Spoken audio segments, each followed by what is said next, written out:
After 3 years ay muling babalik sa NBA Summer League, di umano itong si Kai Sotto. Although ayaw ikumpirma ng kampo ni Kai kung ano nga ba ang kanilang decision kung mag-NBA Summer League ba o Gilas Pilipinas. Ayon sa legit na Facebook account ni Kai Sotto, pakifollow yan, ay napangunahan na naman daw sila ng isang sports journalist. Dalawa lamang yan, una, totoo yung balita, and pangalawa, wala pa silang final decision.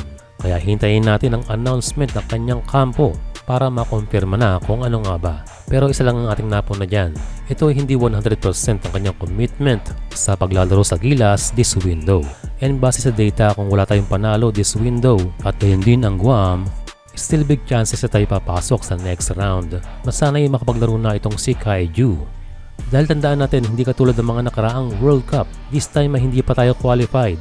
Ibig sabihin, paghihirapan natin para makapasok sa listahan ng Asian teams para sa World Cup 2027. Sa kabilang banda naman, para maging patas, Kai Sotto na 24 years old.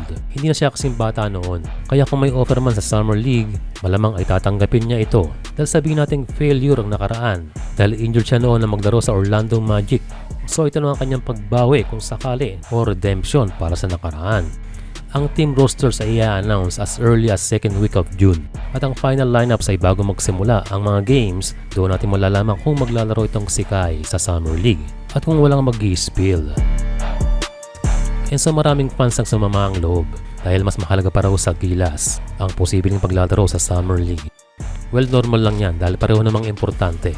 And personal opinion, maganda sana maglaro sa Gilas. Pero kung sakaling merong confirm na team na paglalaroan ni Kai sa Summer League, why not, dahil hindi naman lahat ay na-o-offeran para maglaro dyan.